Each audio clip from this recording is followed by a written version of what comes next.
Bem, pessoal, hoje a gente tem a presença de uma pessoa que é absolutamente especial para mim, né? Que é a minha amiga Micaela Bianco, né? A Micaela tem, assim, por formação base, né? Ela é fisioterapeuta, ela trabalhou muitos anos, agora está aposentada, né? Mas ela trabalhou por muitos anos num hospital na cidade de Bérgamo, né, fazendo trabalho de reabilitação, né? E dentro assim do currículo dela como facilitadora de biodança, né, ela trabalhou assim com os grupos da Micaela em Bérgamo são maravilhosos, são enormes, são pessoas afetivas, queridas, maravilhosas. Eu sempre trabalho nessa cidade e para mim é uma segunda casa no mundo que eu tenho, é ir para Bérgamo, né? E a cidade é linda também, é um prazer sempre ir para Bérgamo. E a Miki trabalhou com muitos anos, eu acho que acredito que ainda trabalha, até agora eu não tenho muito claro isso, com as mulheres que se operaram do seio, né? Então, fazendo a reabilitação do movimento através da biodança, que é todo um capítulo que a gente não vai ver hoje, mas que também vale a gente conhecer do trabalho da Micaela. E também hoje ela trabalha bastante ligado com grupos ligados à Universidade da Terceira Idade, né? Com oficinas que trabalham a biodança com pessoas da terceira idade. A Micaela agora saiu dessa direção, mas ela foi a primeira pessoa que dirigiu a escola da Polônia, né? Então ela introduziu ah, junto com a Agnieszka, né? A biodança na Polônia. Então agora ela se aposentou dessa tarefa, né? E que se retirou, mas ela continuou como eterna diretora porque ela realmente ajudou a construir essa escola, né? E ajudou a construir tantas outras escolas da Itália, né? Porque ela participa assim como corpo docente de muitas escolas na Itália.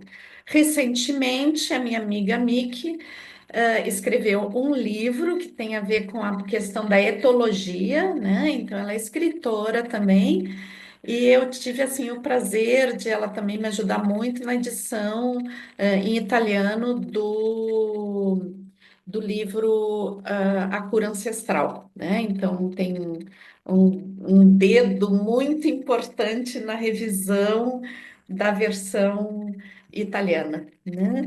E eu poderia falar assim muito mais da Miki, mas eu vou agora deixar ela falar desse trabalho lindo, que é dessa extensão, né? Então, que eu falei para vocês, que é a extensão que vai nos ensinar, né, a trabalhar com as doenças neurodegenerativas. Então, a Miki tem esse olhar sobre o Alzheimer. A gente já teve aqui a Cristina Vanini, que trabalhou sobre o Parkinson, né?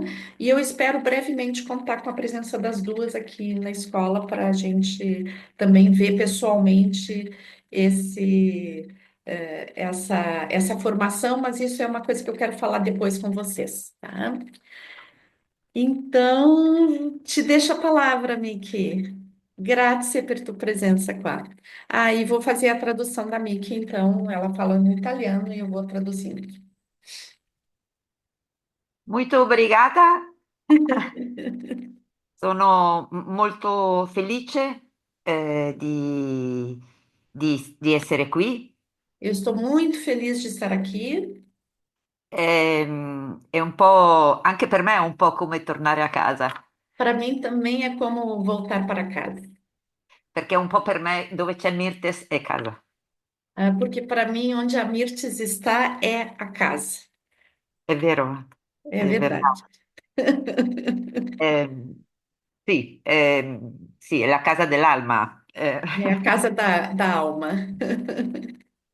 Ma sono anche molto contenta di essere qui con voi e anche,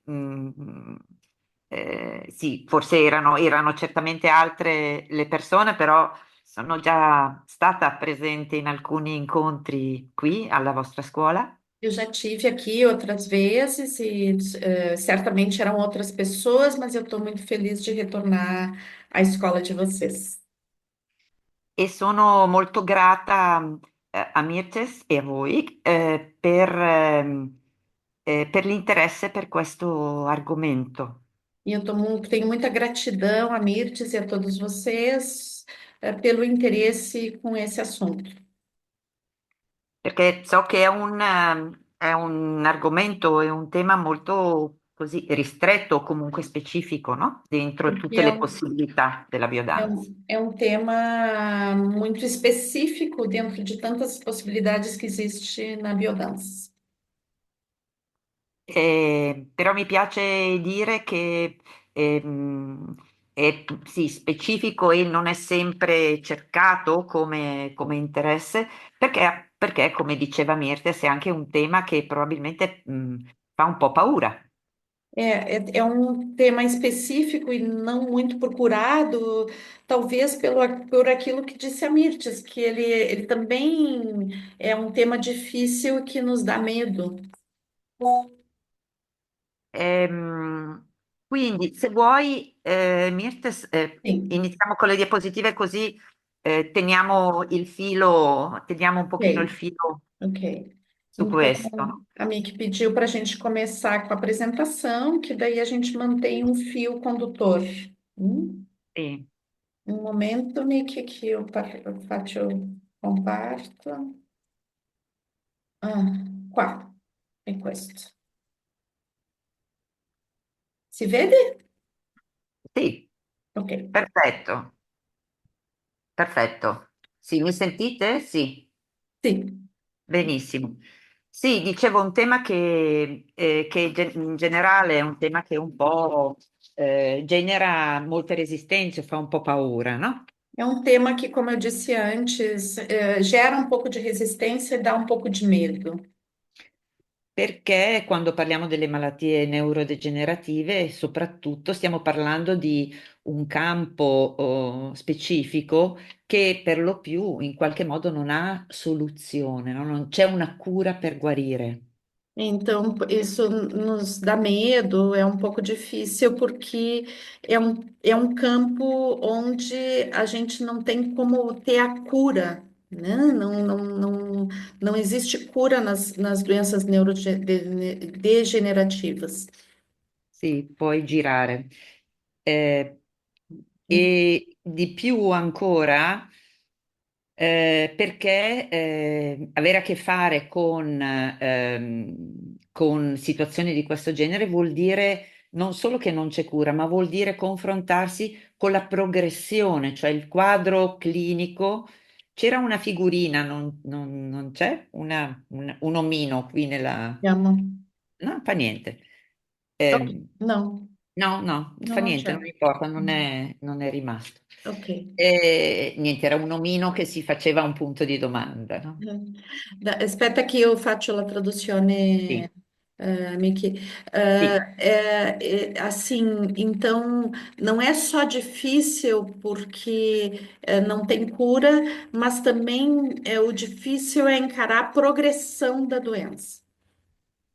sì, questo vuol dire che nonostante le migliori intenzioni che noi possiamo avere, tutta la preparazione, la competenza, però qualunque cosa noi facciamo non produrra un evidente miglioramento del quadro. Então, por mais que a gente tenha boas intenções e tenha metodologia e tenha formas de trabalhar, não vai ocorrer uma melhora evidente.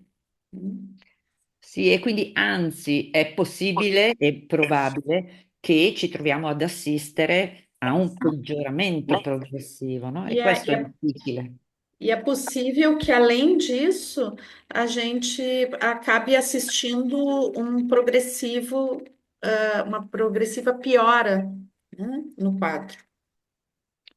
E in più una difficoltà ulteriore è dovuta al fatto che i problemi legati che possiamo chiamarla una sindrome, no? Un insieme di segni che siano motori, cognitivi, relazionali, che A, formano questo quadro.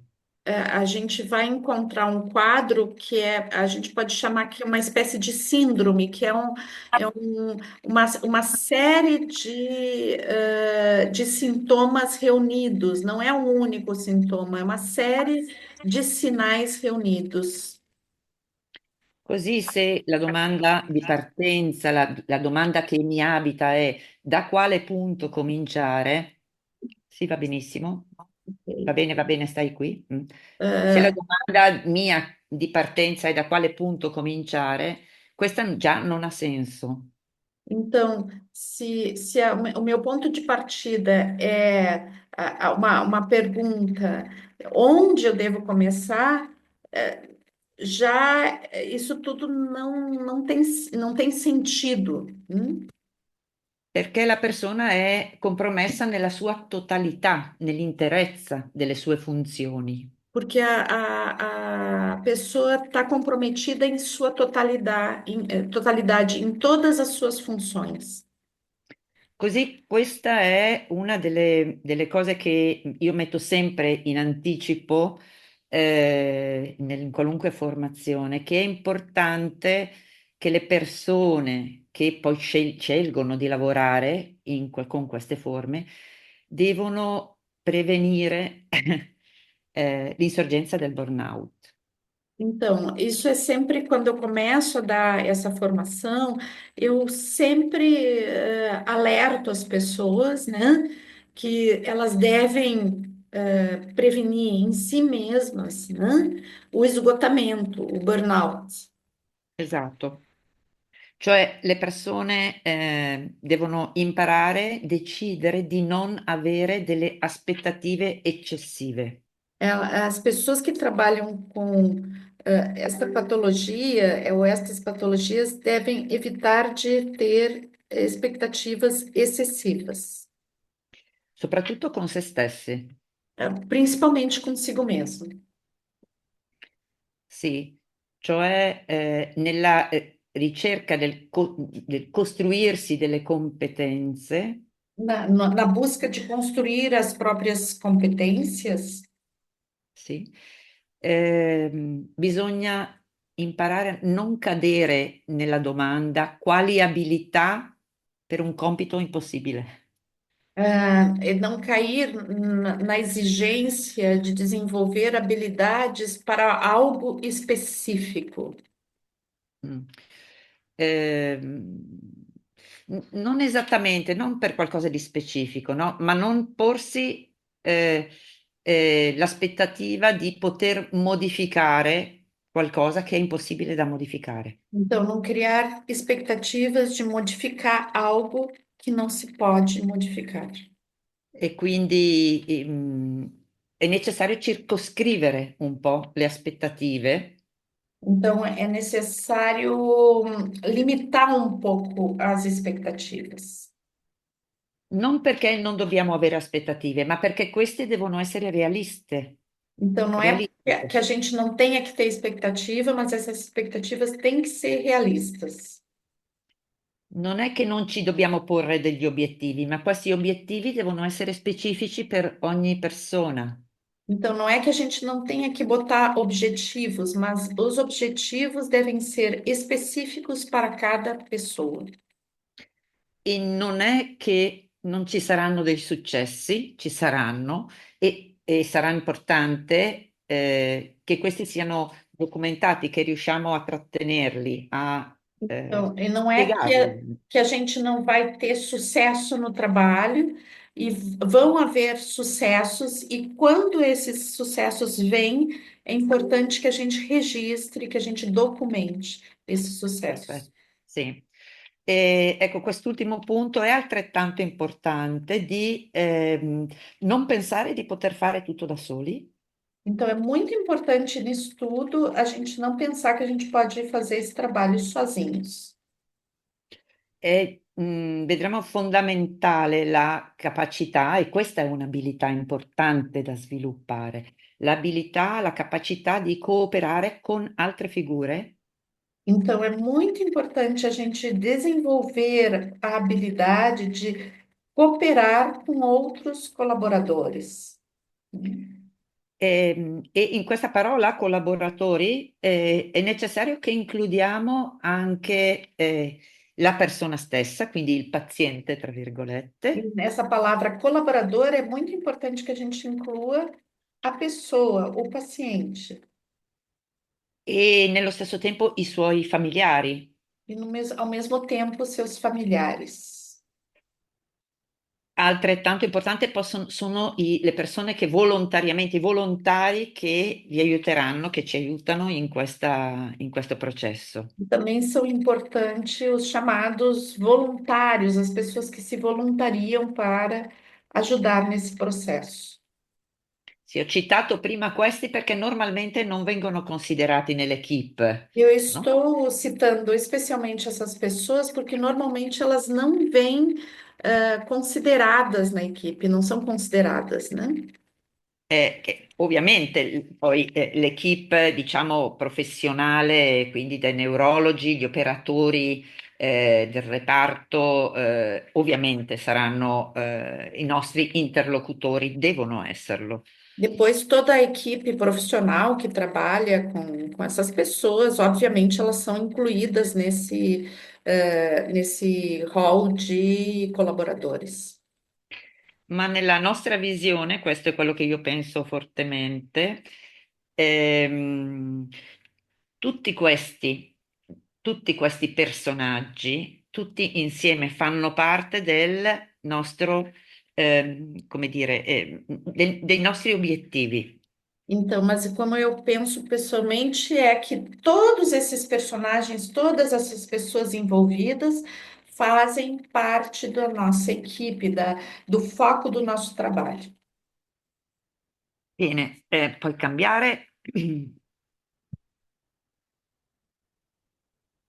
Ora, dopo tutte queste premesse, mi sembra importante, scusate tutte queste domande, ma per me è importante partire dalle domande.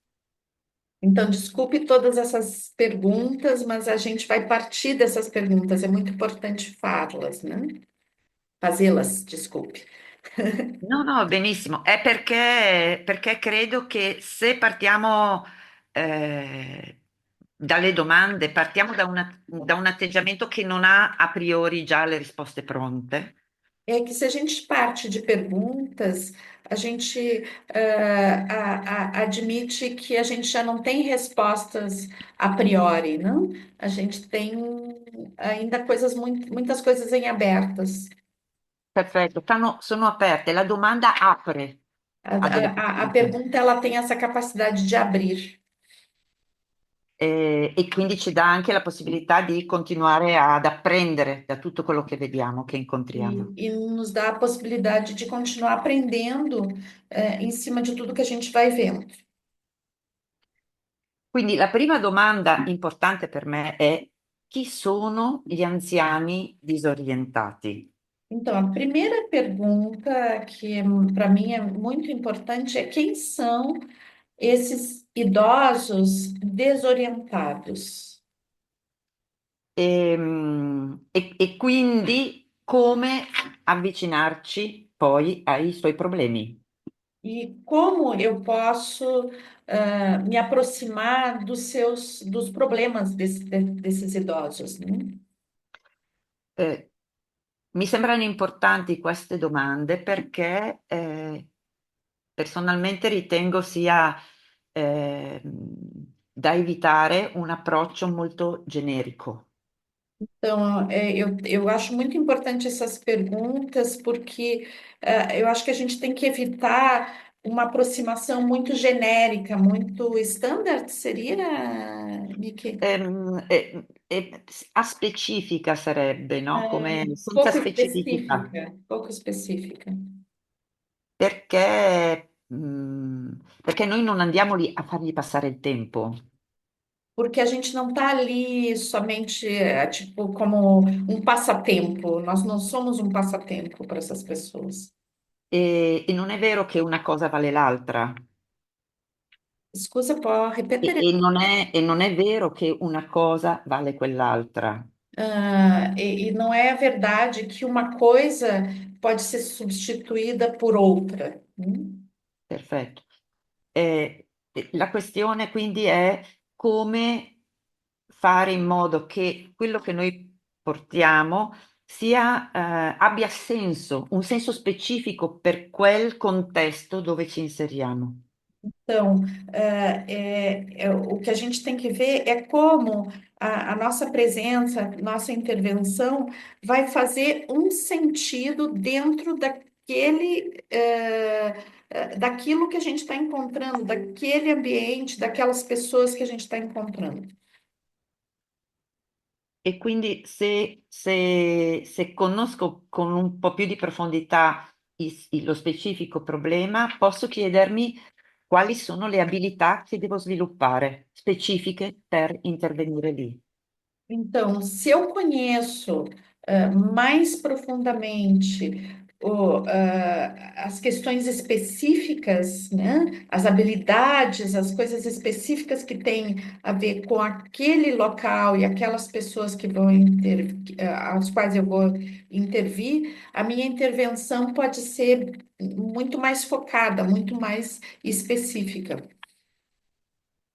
E all'interno di questo, per esempio, una delle questioni che vedremo che riguarda la progressività della malattia di Alzheimer è che la persona attraversa diverse fasi, tappe nella malattia. Uma coisa específica que é muito importante a gente ver é que no mal de Alzheimer a gente tem várias fases, e então é importante diferenciar essas fases, né? Perché ogni fase ha un quadro cognitivo, relazionale, eventualmente motorio differente. Porque cada fase tem um quadro cognitivo, relacional e motor diferente. E pertanto dovrò imparare a relazionarmi in modo differente con queste fasi. Então eu vou ter que saber como me relacionar de uma forma diferente para cada uma das fases. E nello specifico, eh, l'ultima domanda è come o che progetto, la finalità, che finalità la biodanza può proporsi in questa specifica forma e nelle specificità di ogni singola tappa. Então, o que eu tenho que me perguntar para fazer o meu projeto de biodança é em que eu posso trabalhar especificamente em cada etapa e na singularidade de cada caso. Gira pure? Sì. Ehm, Nello sviluppare questa conferenza e nello sviluppo della formazione per la biodanza nelle malattie neurodegenerative, uso come riferimento questo metodo specifico che si chiama validation. Então, na formação de biodança e doenças neurodegenerativas, eu uso bastante esse método que se chama método validation. Sì, la creatrice di questo metodo si chiama Naomi Feil, è la signora in piedi vestita di Bordeaux. Quem criou esse método é essa senhora que está em pé na fotografia, né, vestida eh, de um bordô, né, e Mhm. ela se chama Naomi Feio.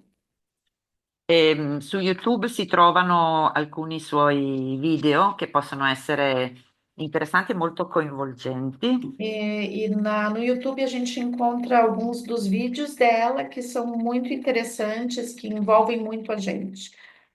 E quello che vedete scritto in piccolo sotto, in italiano il metodo validation, è il titolo di questo libro.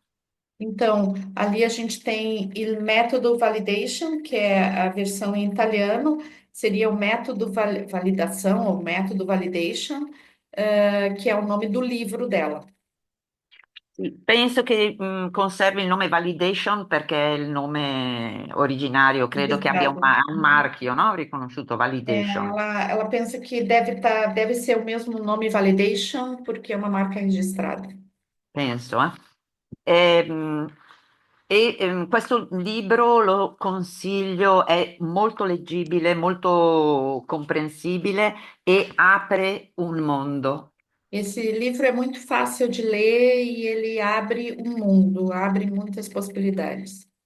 Lo dico perché tutti i volontari che stanno venendo con me al gruppo di biodanza nel nucleo Alzheimer, stanno leggendo questo libro e gli dà tantissime Eu falo isso suggestioni. porque todos os voluntários que têm vindo participar do meu trabalho com o núcleo de Alzheimer têm lido esse livro e tem sido muito útil para eles. E peraltro è un approccio che ha delle caratteristiche molto vicine a un approccio biocentrico. E uma abordagem que é muito próxima à visão biocêntrica. E che ha come obiettivo quello di ritrovare la possibilità di metterci in collegamento, in connessione con le persone con l'Alzheimer. Ela possibilita se colocar em conexão com a pessoa que tenha Alzheimer. Puoi girare e all'interno di questa sua visione distingue quattro fasi dell'Alzheimer. Então, dentro desse método, ela distingue quatro momentos, quatro fases do Alzheimer. Che però rilegge da un punto di vista prettamente relazionale. Essa é uma leitura que preza o ponto de vista estritamente relacional. Esatto. Quindi una prima tappa come un disturbo, a volte neanche diagnosticata, no? Dove non c'è neanche la diagnosi di disturbo dell'orientamento, Então, primeira fase, às vezes não diagnosticada, ainda sem diagnóstico, existe um transtorno de orientação, uno stato di confusione generale, um pouco num estado de confusão geral, sì, e con poi una serie di caratteristiche molto specifiche. com algumas características bastante específicas. Dove il tema prevalente, ora faccio un'estrema sintesi, il tema prevalente della persona è la percezione che sta perdendo la sua identità. Então, tema prevalente para a pessoa, fazendo uma síntese muito sintética de tudo, né, que envolve, é que a pessoa sente que está perdendo a identidade. E questo spesso genera situazioni di reattività, aggressività Isso che non muitas sono vezes comprese dall'esterno. gera situações de agressividade que não são bem compreendidas pelas pessoas que estão ao redor. Nella seconda fase, la caratteristica principale è la confusione temporale, Então, a segunda fase, se caracteriza por uma confusão, sobre o tempo, temporal. che è interessante per noi. La terza fase è caratterizzata da un altro aspetto che qui è chiamato movimenti ripetitivi, Então, a terceira etapa já é caracterizada por outro aspecto, que são a presença de movimentos repetitivos. che non sono come per esempio nelle persone psicotiche, no? Movimenti ripetitivi, come dire, autoconsolatori o di qualche altra forma. Não é como nos psicóticos, que tem um tipo de movimento repetitivo que é consolatório, que é uma autoconsolação. E, e nemmeno identifica un disturbo primariamente motorio. E nem significa um distúrbio motor, primariamente motor. Ma per lo più è legato ai disturbi che abbiamo visto prima, no? Disorientamento, confusione temporale. Está mais ligado às coisas que a gente viu antes, desorientamento e confusão temporal.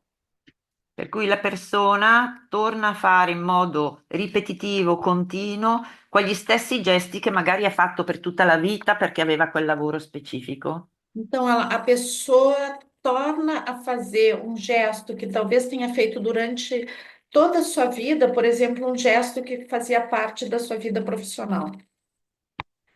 E che quindi ha un significato. E esse gesto, ele se caracteriza por ter um significado. E il più delle volte da chi lavora con gli Alzheimer non viene riconosciuto. E muitas vezes ele não vem, não é reconhecido. E infine la quarta fase, quella Eh, diciamo la fase finale, e a fase final, por fim, che corrisponde a una chiusura pressoché totale in se stessi, que se caracteriza por um fechamento total em si mesmo. con una riduzione globale di tutte le funzioni, comprese quella motoria. Então, é uma redução global de todas as funções, inclusive a função motora. Bene, giriamo. Uhum. Ehm, quindi, sempre restando in termini generali, quali possono essere gli obiettivi, della proposta, di una proposta? Sempre ficando em termos gerais, né? Quais podem ser os objetivos de uma proposta feita de biodança, né? Da biodança. Sì, obiettivi specifici, quindi delimitati, Os objetivos específicos e delimitados, ma nello stesso tempo già pregni di senso, no? mas ao mesmo tempo cheios de sentido.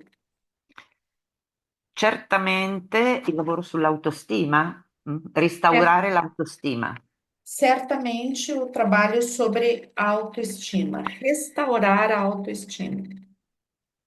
che è una dei punti più lesionati, diciamo, no? Più lesi in questa É um dos malattia. pontos mais lesionados da questão do mal de Alzheimer. Então, é importante trabalhar ele. Ridurre lo stato di tensione. Reduzir o estado de tensão. Questa parola tensione qui tiene un senso ampio. Essa palavra tensão aqui tem um senso muito amplo. Il più delle volte lo stato di tensione nella persona con Alzheimer si esprime in stati di ansia, Então, muitas vezes o estado de tensão na pessoa com Alzheimer se traduz por ansiedade, stati di agitazione, agitação, stato di stress profondo. muito estresse, um estresse profundo. Dar senso alla vita, Dar sentido à vida. potremmo qui dire riconoscere il senso che quella persona dà alla sua vita. Reconhecer o sentido que aquela pessoa dá à sua própria vida. Miglioramento della comunicazione, O melhorar a comunicação. che sia verbale o che sia non verbale. Seja essa comunicação verbal ou não verbal. Perché vedremo che nella progressione del quadro, un po' alla volta il linguaggio verbale inizia a essere distorto e progressivamente fino ad essere perso a un certo punto. Porque a gente vai ver que ao longo da evolução do quadro, a pessoa vai perdendo a capacidade da expressão verbal, a ponto de ela perder a expressão verbal. Ed è per noi molto interessante però questo, no? Che la comunicazione non verbale resta aperta come una possibilità importantissima. Mas para a gente essa questão é muito importante, porque a comunicação não verbal vai se tornando algo muito importante.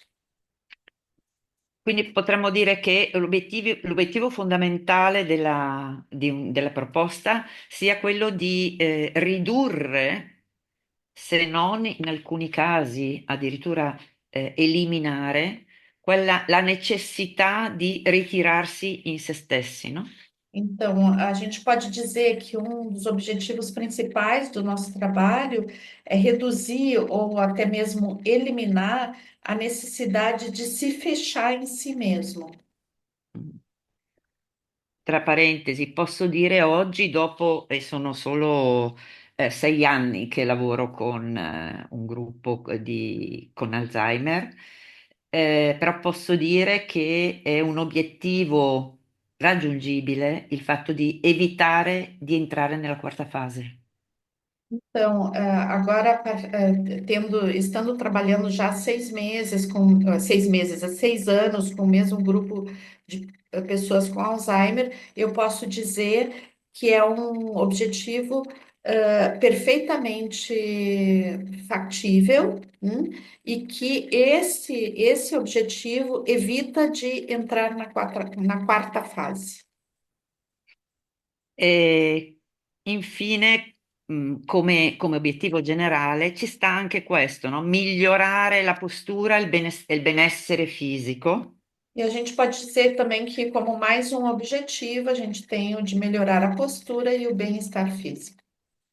Anche se è importante anche considerare che l'aspetto primariamente motorio, come siamo abituati a considerarlo, non è il primo aspetto, non è l'aspetto necessariamente coinvolto nelle É, persone con mas Alzheimer. é importante frisar que o aspecto motor não é necessariamente o aspecto principal desse trabalho.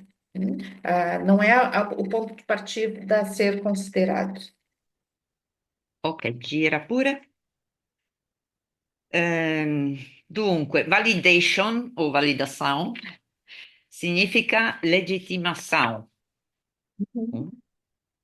Cioè, validation significa in questo contesto ehm, imparare a riconoscere che i sentimenti, le emozioni della persona che abbiamo là di fronte sono legittimi, sono autentici. Então, validação, validation, significa reconhecer os sentimentos da pessoa que a gente trabalha, da pessoa com a qual a gente está levando o trabalho, e que esses sentimentos são legítimos, são autênticos. Hum?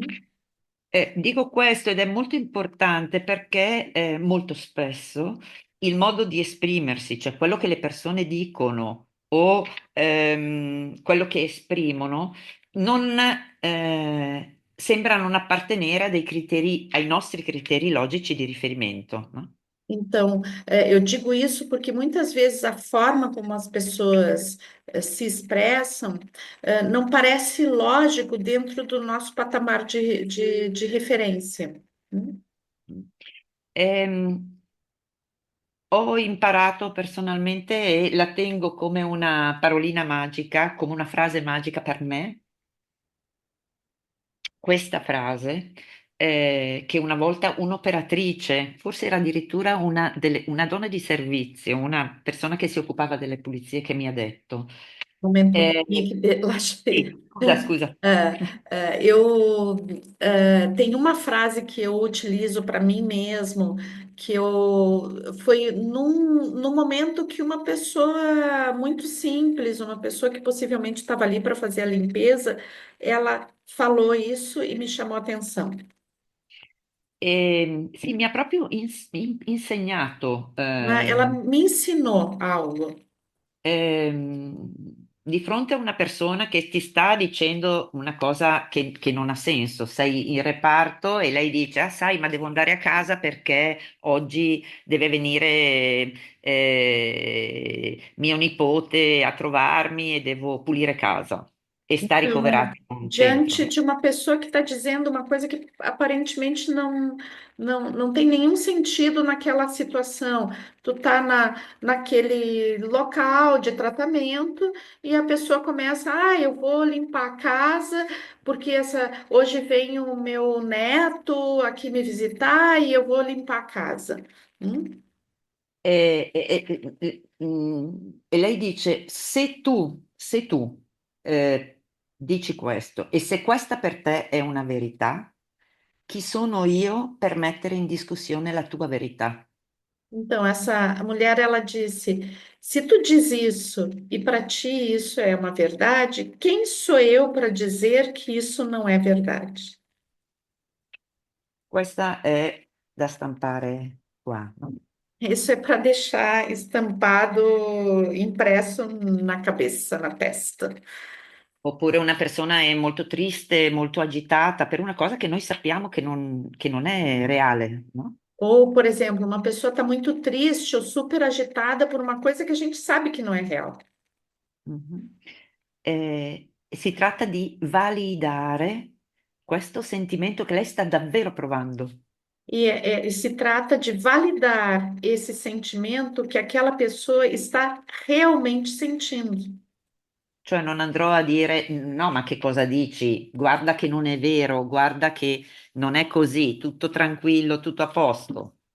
Eu não vou lá dizer para essa pessoa, não, olha aqui, isso aqui não tem nada a ver com a realidade, tá tudo certo, tá tudo bem organizado. Hum? Ma piuttosto darò, eh, Mickey não se sente quello che tu dici. Ah, Adesso sì, adesso sì. forse ho appoggiato qualcosa sul Ok. microfono, ma piuttosto darò verità a quello che lei dice. Hai ragione, hai Então, ragione. o que eu tenho que fazer nesse momento é dizer, é validar aquilo que a pessoa está dizendo, sim, tu tem razão. Eu Hai compreendo, ragione, tu tem razão. comprendo e sono con te in questo dolore, per esempio, no? Eu compreendo e estou contigo na tua dor. Molto, ovviamente adesso non posso approfondire troppo questo, però è questo per dire che negare quello che la persona prova è distruggere e di lavorare contro di lui, contro la sua identità. Então, destruir aquilo que a pessoa está sentindo é trabalhar contra a sua identidade. E quindi la competenza prima che è necessario sviluppare, l'abilità specifica, quella che dicevamo all'inizio, quali abilità specifiche? La prima fondamentale è questa, sviluppare empatia, cioè capacità di mettersi nei panni dell'altro. Então, falando de habilidades que a gente tem que desenvolver para poder trabalhar com pessoas com Alzheimer, a primeira de todas é a empatia, é a capacidade de se colocar no lugar da pessoa. Provare a connettersi con la realtà interiore che ha lui. É experimentar se conectar com a realidade interior que tem aquela pessoa. Non preoccupatevi perché questo non vuol dire che diventiamo anche noi un po' matti.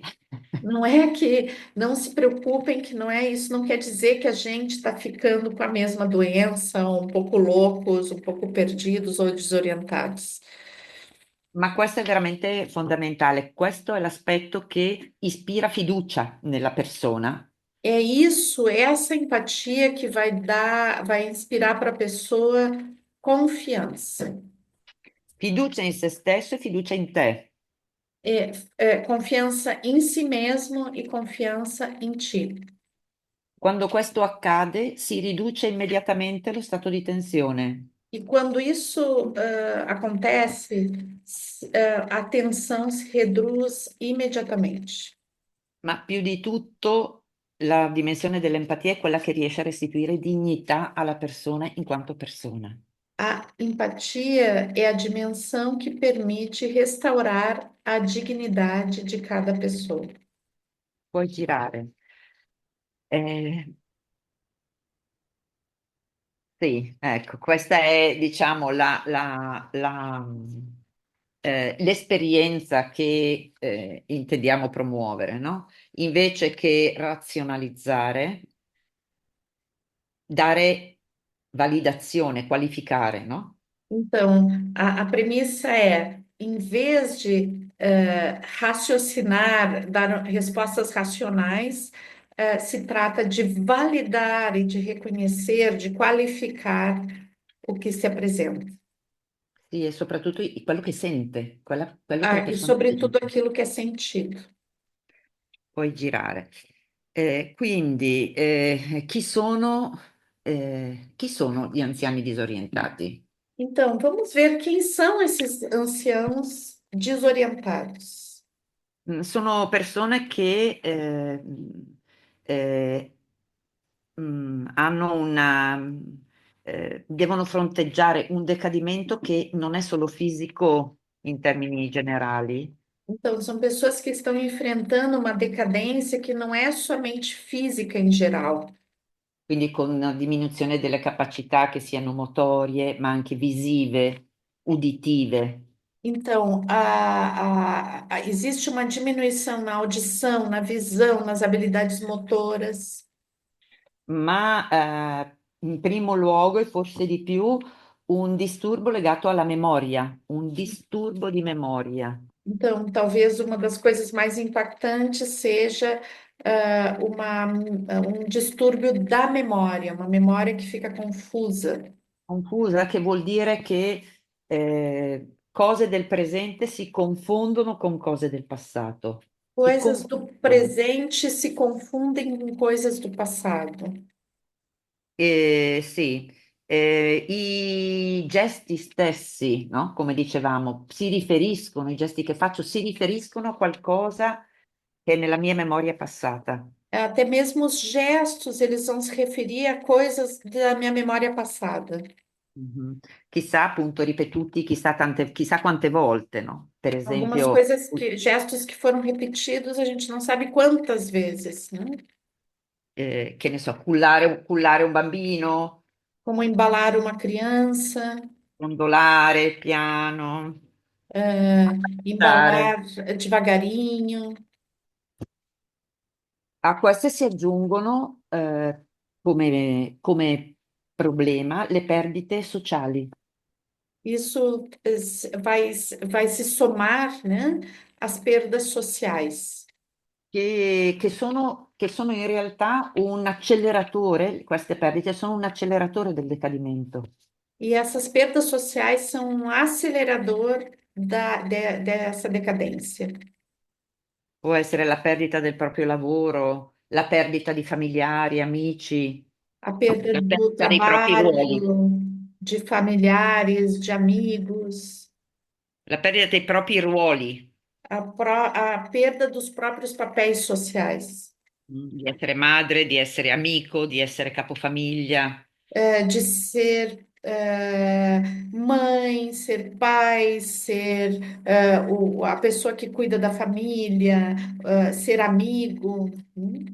Sì, questo unito alla mancanza di stimoli affettivi porta a perdita di identità. Isso, unido à falta de estímulos afetivos, vai levar à perda da identidade.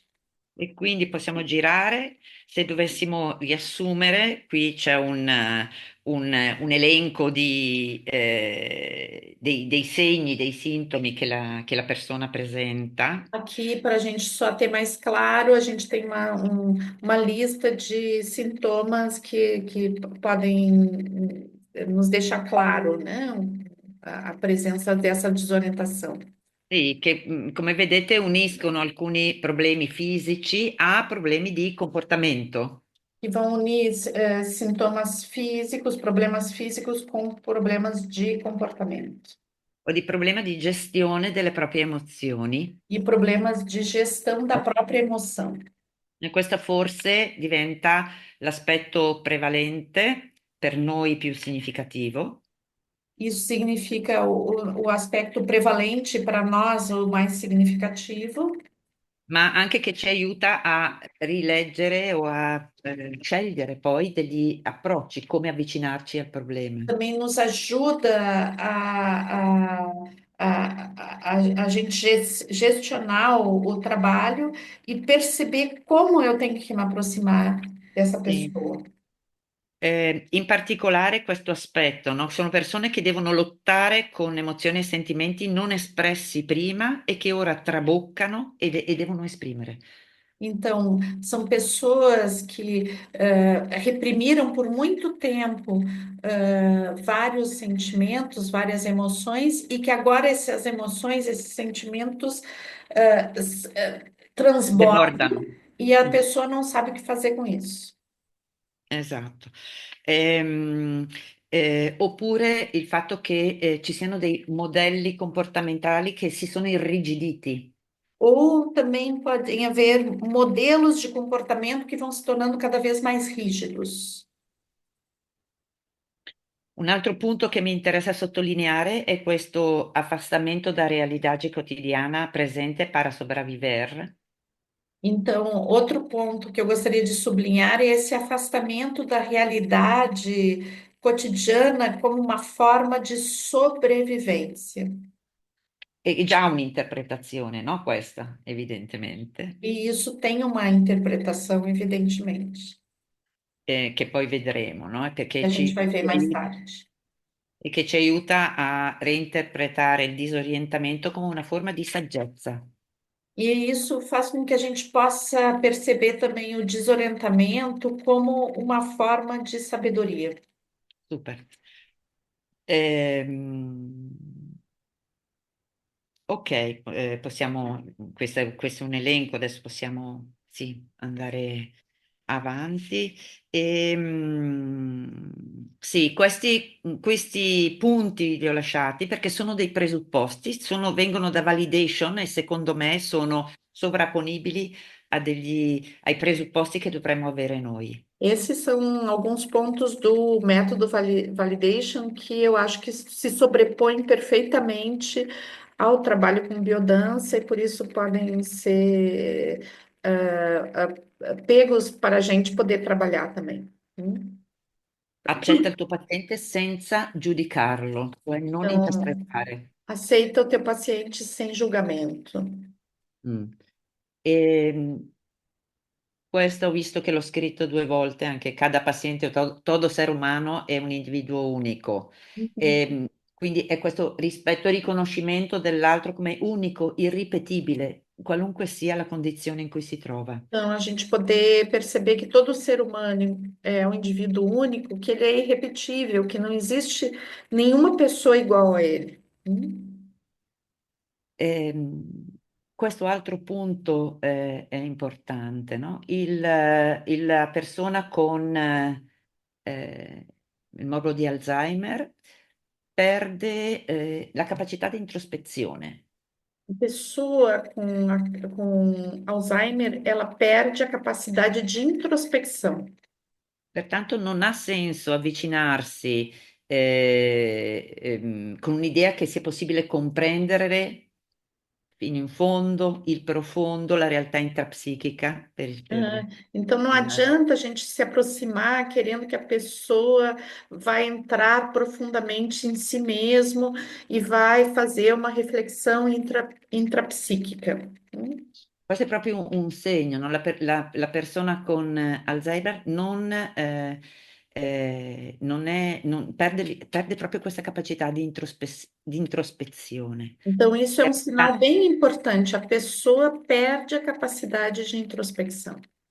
il terapeuta o noi nel nostro ruolo non potrà comprenderlo mai fino in fondo, né può pretendere di cambiare il suo comportamento se se la persona non è disposto lui stesso a cambiarlo. Então, é importante para a gente que vai trabalhar com essa pessoa, né, seja o terapeuta ou o facilitador de biodança, é entender que isso faz com que a pessoa, se ela não quer mudar, ela não vai mudar. Ela a gente não tem a capacidade de gerar uma mudança onde a pessoa não tem essa necessidade de mudança. E qui per ultimo i sentimenti, le emozioni, potremmo dire, una volta quando espressi, se vengono riconosciuti, legittimati, validati, e in qualche modo si riducono di intensità. Eh, L'ansia soprattutto per qualcosa che, o il dolore che la persona esprime, no? Chissà per qualcosa di passato. É importante a gente perceber que quando a pessoa expressa sentimentos que muitas vezes estão ligados ao passado e não ao presente, e a gente valida, a gente ouve e valida, a tensão, a força desses sentimentos vai diminuindo. Possiamo girare. Ehm, ecco, questo aspetto è molto interessante e io lo faccio mio nel mio modo di lavorare con gli Alzheimer. Esse aspecto é muito importante, eu utilizo no na minha forma de trabalhar com Alzheimer. C'è sempre una causa dietro alle persone, al comportamento delle persone anziane disorientate. C'è sempre un motivo. Existe sempre um motivo para o comportamento das pessoas idosas desorientadas. Cioè non sono lì. Può essere che io non sia in grado di comprendere qual è questo motivo, no? Pode ser que eu não tenha condições de compreender qual é o motivo, Ma un motivo c'è. mas existe um motivo.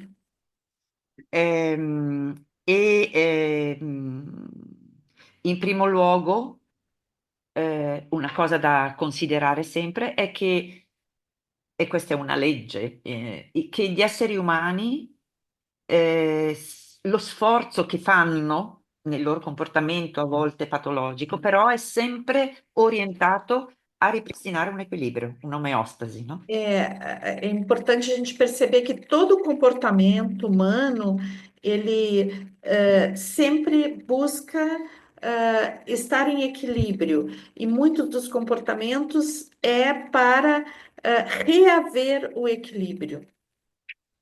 E quindi in questa visione, quando i ricordi della memoria recente, quindi i ricordi più a breve termine, vengono persi, l'anziano disorientato torna per ristabilire un equilibrio con se stesso, nella propria identità, torna alle memorie più antiche.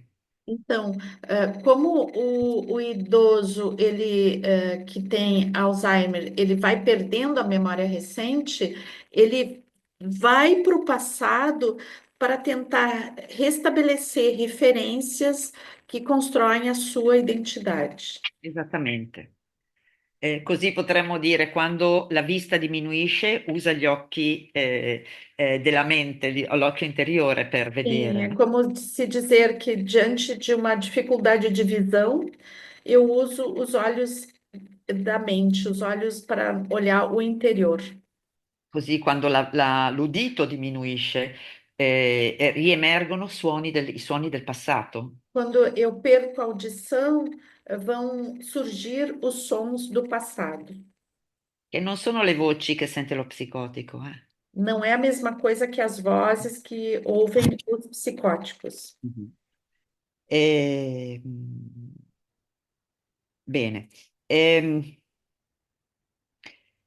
andiamo pure avanti. eh, le persone anziane disorientate, come tutti, eh, ma soprattutto le persone anziane disorientate, esprimono con il loro comportamento saggio tre bisogni fondamentali. As pessoas desorientadas, assim como todos nós, expressam três necessidades fundamentais. Amare ed essere amati, essere protetti, Amar e ser amado, ser protegido, sentirsi utili, ancora in grado di essere produttivi, di fare qualcosa di utile. sentir-se útil, ainda com condições de ser produtivo de alguma forma, E esprimere le proprie emozioni naturali. e a capacidade de expressar as próprias emoções naturais. Ecco, la differenza è che questi sono bisogni fondamentali per tutti, no? Esses são necessidades fundamentais para todas as pessoas. Ma nel caso dell'anziano disorientato, dell'Alzheimer, questi bisogni non si esprimono in termini di qui e subito. Mas em termos do ancião com Alzheimer, isso não se expressa aqui e imediatamente.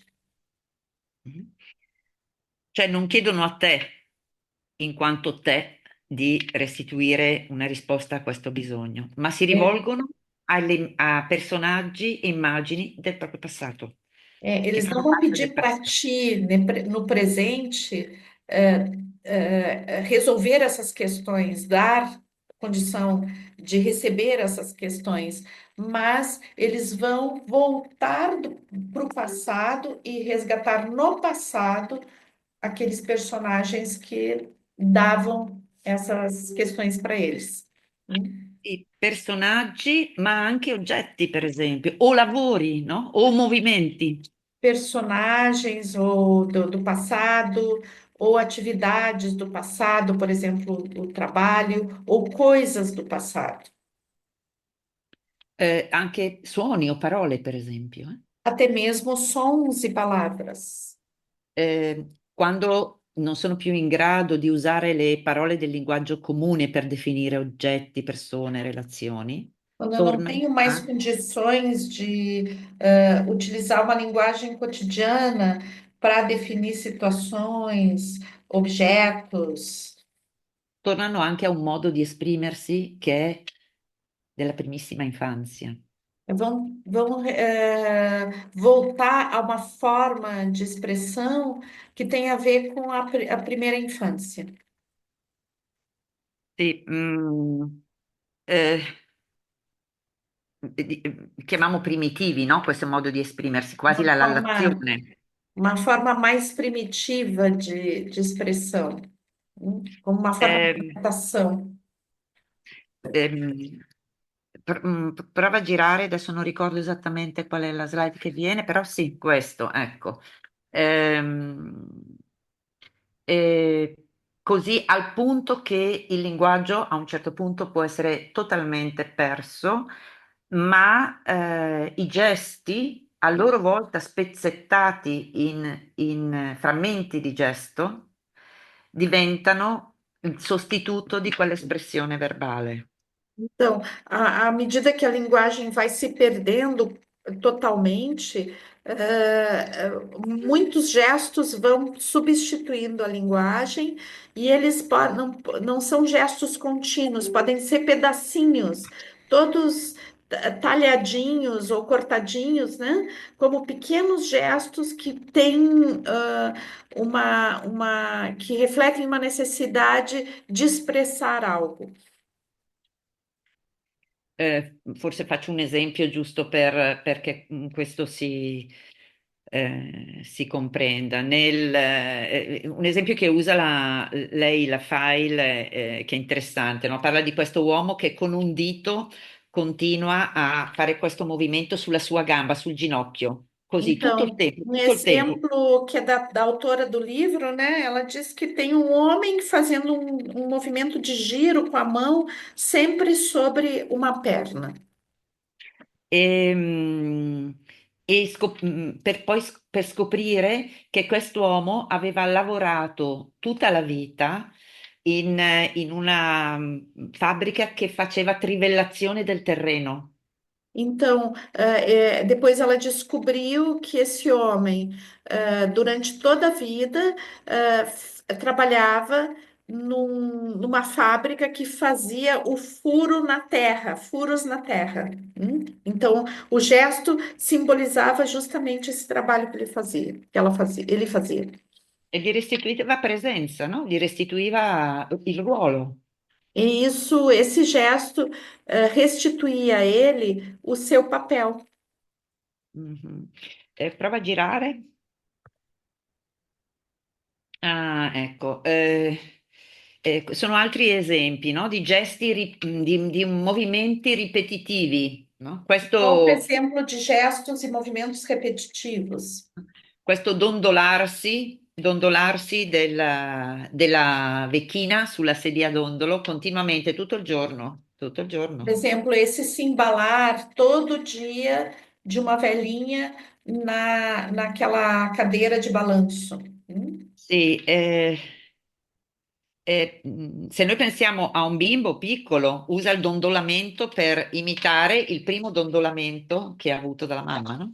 Se a gente pensar, aquelas crianças pequenas que fazem esse movimento de embalo para trazer essa presença daquele embalo da mãe, do colo da Esattamente, mãe. cioè ripetendo quel movimento è come se può sentire la stessa cosa che sentiva quando la mamma lo cullava. Repetindo esse movimento, é como se resgatasse aquele mesmo sentimento, aquele mesmo aconchego. Allo stesso modo, l'anziana signora si dondola per riportare alla memoria la sua mamma. Então, da mesma forma, a velha senhora ela vai se embalar para recordar, para reconectar com a sua mãe. E facendo questo movimento, il movimento suscita emozione, questo per noi è una cosa importante. Então, uma coisa muito importante para nós de ter consciência é de que o movimento ele vai suscitar emoção. E facendo questo movimento, lei si sente di nuovo amata come era con la sua mamma. E fazendo esse movimento, ela volta a se sentir amada como se sentia amada por sua mãe. Mm. Sì, possiamo andare avanti, credo. Sì, sì, questa ritorna sulle quattro tappe del disorientamento per rinforzare un po' quest'idea, no? Che in ogni fase si evidenziano dei disturbi con delle caratteristiche specifiche. Então, aqui a gente torna o quadro para evidenciar que em cada fase existe um distúrbio com características específicas.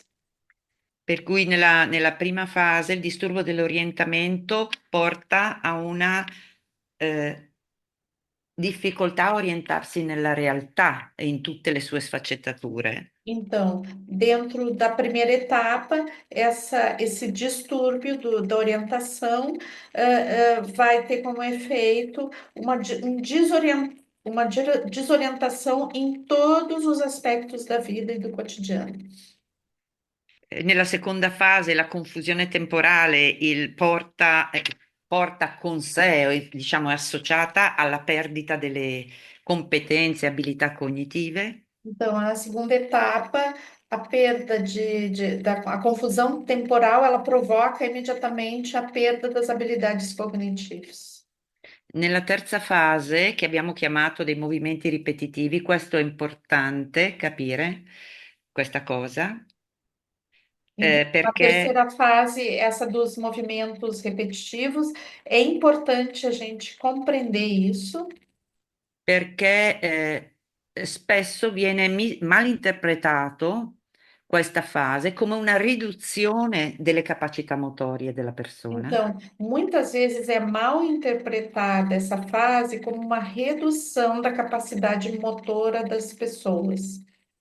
E molto spesso questo non coincide invece con una riduzione Mas che si isso riesce a muitas evocare, vezes não significa uma redução, perché è possibile evocare invece una capacità di movimento molto più ampia. mas porque é possível evocar uma capacidade de movimento muito mais ampla. E invece, come abbiamo visto, nella saggezza del disorientamento, questo è l'espressione di una iperspecializzazione, come, no? Então, ao contrário, como a gente viu, isso é expressão, tem a ver com a sabedoria, né, da repetição, né, que tem a ver com uma substituição, da linguagem. né? Um reforçamento de uma mensagem, de uma linguagem. E spesso è proprio una espressione di una specializzazione, cioè quello specifico movimento è quello che rendeva me speciale perché stavo in quel ruolo. Aquela especialização naquele movimento fala justamente daquilo que me tornava especial. E la quarta fase, come abbiamo visto, è il completo chiudersi in se stessi. Ok, ma andiamo avanti. Então, a quarta fase, como a gente viu, esse completo fechamento em si mesmo. Vamos continuar aqui. Sì, perché mi premeva arrivare qui, sono già le 2:20, quindi ora cerco di arrivare a una chiusura più velocemente possibile. Questo è un altro aspetto, così, sentite come sembra, uno dice lavora con gli Alzheimer, ma che povertà di lavoro, non c'è niente da fare. In realtà è di una ricchezza tutto questo. Muitas vezes a gente é julgado, quem trabalha com Alzheimer diz, ah, mas pobrezinho, trabalha com Alzheimer, não tem nada para fazer com essas pessoas, né? E ao contrário, é de uma riqueza muito grande. Sì, è veramente fantastico, io trovo É fantastico. fantástico. Ehm, bene, questo è un punto altrettanto importante, che ha a che fare con l'uso dei simboli. Isso é um aspecto muito importante que a gente vai ver que tem a ver com o uso, a utilização de símbolos. Cioè la persona con disorientamento utilizza dei simboli per quella funzione che gli serve, per quella saggezza, che è accedere al passato. Então, a pessoa utiliza símbolos com o objetivo de retornar ao passado. Isso tem uma sabedoria atrás disso, que é retornar, resgatar coisas do passado. Ecco, anche questo è specifico, no? Perché siamo abituati a concepire questo, no? Un simbolo può essere un oggetto, una persona, una cosa, O che símbolo pode ser um rappresenta objeto, uma qualcos'altro. pessoa, uma coisa. Per cui, che ne so, un giocattolo può diventare il simbolo dell'abbraccio della mamma. Então, por exemplo, um brinquedo pode se tornar o símbolo do abraço de uma mãe. Una sigaretta può rappresentare il capezzolo, perché Ai, succhino. capezzolo, adesso no. Il Ah, sì, capezzolo è capezzolo, capito, capito, del ok. seno. O cigarro pode representar o bico do seio. Sì. Allora, noi tutti, chi ha funzioni cognitive che sono integre, in buono stato, siamo in grado di associare persone, oggetti, cose, confrontarle tra loro, metterle in relazione senza però perdere il dato di realtà, che ogni cosa non perde la sua identità. Então, nós que temos as funções cognitivas inteiras, né, preservadas, então a gente é capaz de ver as relações entre a questão simbólica e aquilo que aquilo representa, né? A gente é capaz de estabelecer relações. Sì, per cui noi usiamo i simboli, no? Nell'arte, nei sogni, siamo in grado di addirittura di rileggerli, di interpretarli come Então, metafore. nós somos capazes de compreender o que o símbolo significa quando a gente sonha, quando a gente utiliza na arte. Então, a gente é capaz de utilizar o símbolo como metáfora. Per cui che se io sono un poeta e scrivo la mia mano è un bimbo, Então, eu posso dizer, eu sou um poeta e escrevo, a minha mãe é um bebê. il poeta usa i simboli in modo esperto, no? Per cui sa bene che la morbidezza della mano rappresenta la Mãe, morbidezza di un bimbo. desculpe, eu disse mãe, mas ela estava falando mão. A minha mão é um bebê, então eu vou associar a maciez da mão à maciez da pele ou a maciez de uma criança, de um bebê. Quindi la mano diventa il simbolo del bimbo. Então, a mão simboliza a criança, o bebê. Ora invece per l'anziano disorientato, la mano è il bambino, non è Então, la metafora del bambino. para o ancião desorientado, a mão não simboliza o bebê, a mão é o bebê. Esattamente. Não é incapaz de utilizar como metáfora. A metáfora desaparece. Ma è importante per noi comprendere questo e iniziare a comprendere, per poter avere a che fare con le persone disorientate, comprendere il loro uso dei simboli, quelli che noi chiamiamo simboli.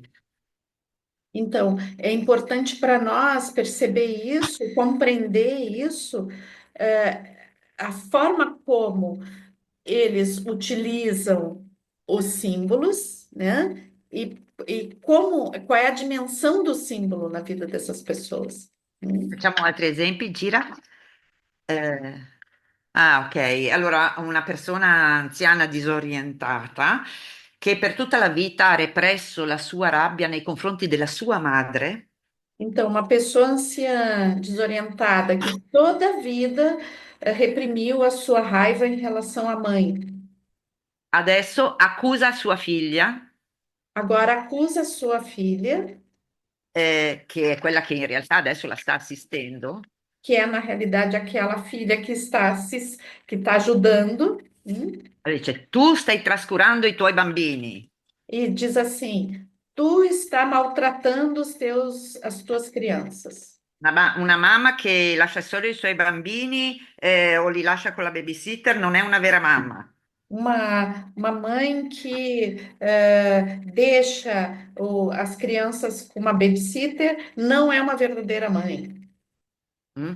Cioè ha sostituito, ok, ha sostituito sua figlia a sua madre. Ela sobrepõe a sua filha com a sua mãe. E in questo momento sua figlia, la sua figlia reale, è letteralmente sua madre per lei. E nesse momento, a sua filha real é literalmente a sua mãe. Prova a girare. Sì, così come dicevamo, la mano morbida è letteralmente un bambino, A mão macia é literalmente uma criança. oppure ancora, vediamo, questa sostituzione. Prova a girare. Ah, ok, sì.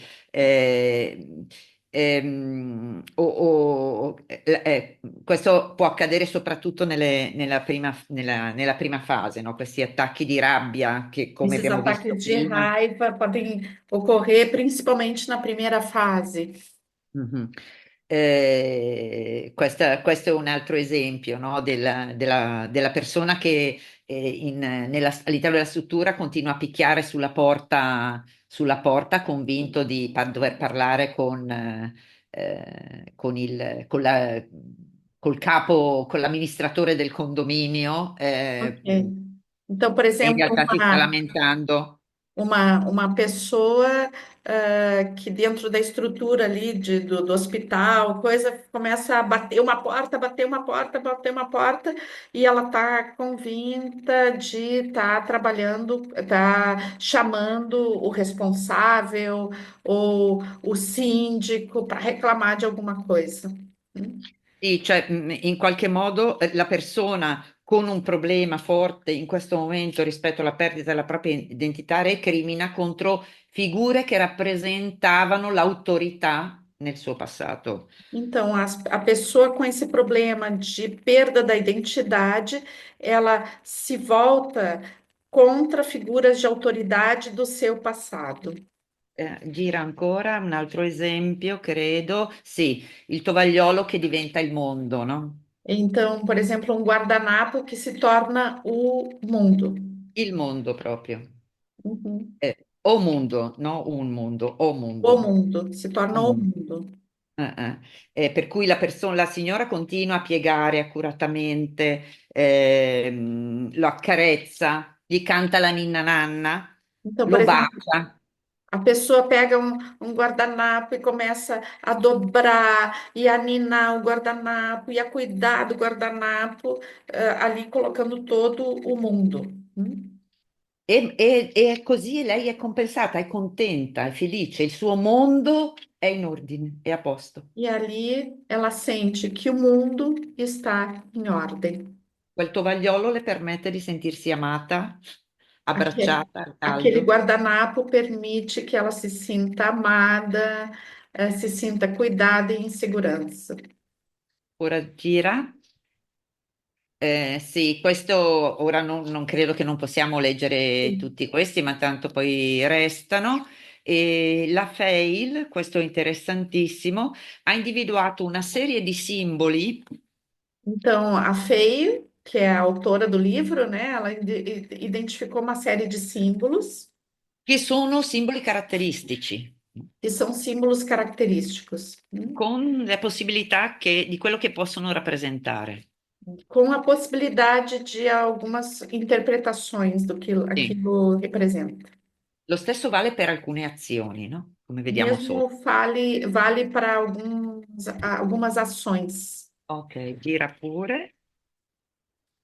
Eh, questi invece sono simboli più specifici ancora, E aqui a gente tem perché lei ha símbolos individuato. ainda mais específicos que ela individuou. Ora io trovo che sia assolutamente prezioso questo per chi poi lavora con le persone con questi problemi, Uhum. Eu acho que isso aqui é muito precioso para quem trabalha com pessoas com Alzheimer. perché ti dà la possibilità di accedere al loro universo o di comprendere quale bisogno stanno esprimendo, no? Che cosa E sta... porque isso nos permite chegar no universo dessas pessoas e compreender o que está sendo falado ali ou vivido, né? O que está sendo Andiamo experimentado. avanti. Ok, per concludere sulla possibilità della biodanza di fare qualcosa, no? Di avere un senso, Então, come un'attività che abbia vamos senso con Vamos queste. concluir vendo como, né, tem senso, qual o senso da biodança nesse contexto? In primo luogo, mi sembra che abbia in sé, per quello che è la biodanza, la possibilità di eh, entrare in, come si dice, compartir, come si dice, non so più come si dice in italiano, comunque condividere, compartire, di condividere le emozioni, no? Su un piano dove è possibile la condivisione. É construir Emozione. um plano onde é possível, uma dimensão, né, onde é possível compartilhar emoções. Perché sull'aspetto emozionale siamo tutti uguali, sono innate e sono presenti. Então, sobre o aspecto emocional, todos nós somos iguais. A emoção continua a ser presente. E questo, l'accesso attraverso il mondo emozionale, può aiutare la persona a uscire da quella necessità di chiudersi, nello stato di disorientamento. Então, o acesso via emoção pode ajudar a pessoa a não fechar-se no estado de desorientação E invece a ritrovare un canale per agganciarsi al presente. e retomar um canal, resgatar um canal para se conectar ao presente. Andiamo. Eh, la biodanza ha questi tanti strumenti, quelli che noi siamo abituati a utilizzare, A biodança tem muitos instrumentos, aqueles que a gente está habituado a utilizar. e credo che mi sembra che nonostante se superiamo quella fase di resistenza che possono avere i pazienti inizialmente, che può avere però anche molto la struttura dove sono accolti e dove potremmo portare questa pratica. Se a gente tem a possibilidade de superar a resistência que podem ter os pacientes, mas também a própria estrutura que recebe esses pacientes. Bene, io credo e oggi mi sento di dire, ci credo ancora di più, che la biodanza possa rappresentare un enorme strumento. Eu acredito que se a gente consegue superar essa fase de resistência, a biodança, e eu acho que eu posso já dizer isso, a biodança pode ser um instrumento muito importante. Prima di tutto perché l'esperienza, cioè la vivenza che andiamo cercando, è globale. Porque, primeiro de tudo, porque a experiência que a gente busca é global. E coinvolge tutte le abilità cognitive, motorie, relazionali della persona. Essa experiência ela vai agregar todas as habilidades cognitiva, emocional, motora. E soprattutto può restituire loro, alle persone, un'esperienza di un muoversi nel mondo che ha senso E restitui às pessoas a experiência de um mover-se no mundo com sentido e con piacere e e com pace. prazer. Gira? Sì, benissimo. Andiamo pure avanti. Questo, sì, questo era per dire che può essere molto importante e interessante che operatori e eventualmente i familiari anche partecipino dell'attività. É bem interessante que as pessoas, a equipe de trabalho, a equipe que trabalha com os pacientes, possa participar das atividades de biodança e, inclusive, os familiares. Ecco, io posso dirvi già adesso per esperienza ormai di un po' di anni che gli operatori in particolare escono sconvolti dagli incontri di biodanza. Depois de muitos anos trabalhando, eu posso dizer que os operadores, né, as pessoas que fazem parte da equipe saem muito mexidos da experiência. Perché sono increduli di quello che vedono accadere, Porque eles ficam incrédulos daquilo que eles veem, acontecer aí. di quanta restituzione di senso c'è per le persone e di come sono coinvolte nell'attività, Eles ficam muito surpresos de o quanto se resgata e o quanto, tem significado a atividade. quanto le persone escono, le persone sentendosi adeguate, cambia la postura. As pessoas saem se sentindo mais adequadas e isso vai transformar, inclusive, a própria postura da pessoa. E gli operatori che sono in reparto, quando finisce l'attività e riaccompagniamo le persone al reparto, gli operatori nel reparto li vedono trasformati. Os trabalhadores que ficam, né, que não participam da sessão, mas que vão receber as pessoas que estão retornando, chama a atenção deles o quanto as pessoas chegam de uma forma diferente que saíram.